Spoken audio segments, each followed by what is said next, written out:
દરેક નીતિની સામે કાયદાની રીતે ઊભો રહેતો SSK ન્યૂઝ ચેનલ।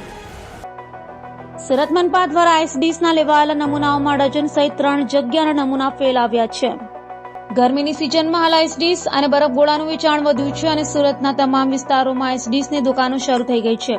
ત્યારે કેટલાક વિક્રેતાઓ દ્વારા ઉતરતી ગુણવત્તાની ખાદ્ય સામગ્રીનો ઉપયોગ કરાતા હોવાનું મનપાના ધ્યાને આવતા અલગ અલગ વિક્રેતાઓમાંથી 16 આઈસ ડીશ વિક્રેતાઓને ત્યાંથી મનપાએ 23 જેટલા સેમ્પલ લઈ તપાસ માટે લેબોરેટરીમાં મોકલી આપ્યા હતા। તો આ અંગે ચીફ ફૂડ ઇન્સ્પેક્ટર જગદીશ સાલુંકેએ જણાવ્યું હતું કે 16 સંસ્થાઓમાંથી ક્રીમ, સિરપ, મેવા, બરફના કુલ 23 નમૂના લીધા હતા, જેમાંથી 3 સંસ્થાના ક્રીમના 2 અને સિરપનો 1 નમૂનો ફેલ ગયો છે।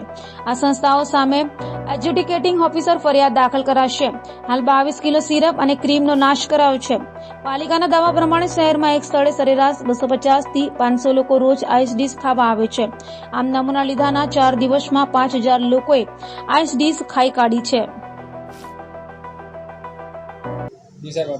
હું D K Patel, food safety officer, Surat મહાનગરપાલિકા, deputy commissioner health and hospital અને આરોગ્ય અધિકારી સાહેબની શ્રીની સીધી સૂચના અને માર્ગદર્શન હેઠળ અત્યારે જે ઉનાળાની સિઝન ચાલી રહી છે તેમાં આઈસ ડીશ, આઈસ ગોલા, ઠંડા પીણા વગેરેનું ખૂબ જ પ્રમાણમાં લોકો ખાતા હોય છે।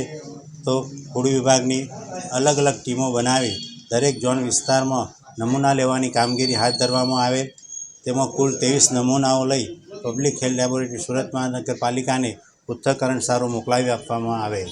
આ કુલ 23 નમૂનાઓ પૈકી કુલ 3 નમૂનાઓ એ ક્રીમ અને સિરપના જે the food safety and standard act 2006 અન્વયના ધારાધોરણ મુજબ માલુમ પડેલ ન હતા।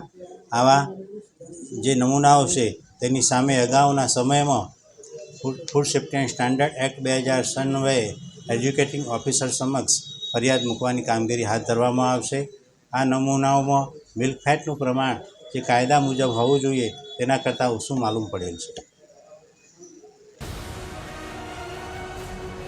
દરેક નીતિની સામે કાયદાની રીતે ઊભો રહેતો SSK ન્યૂઝ ચેનલ।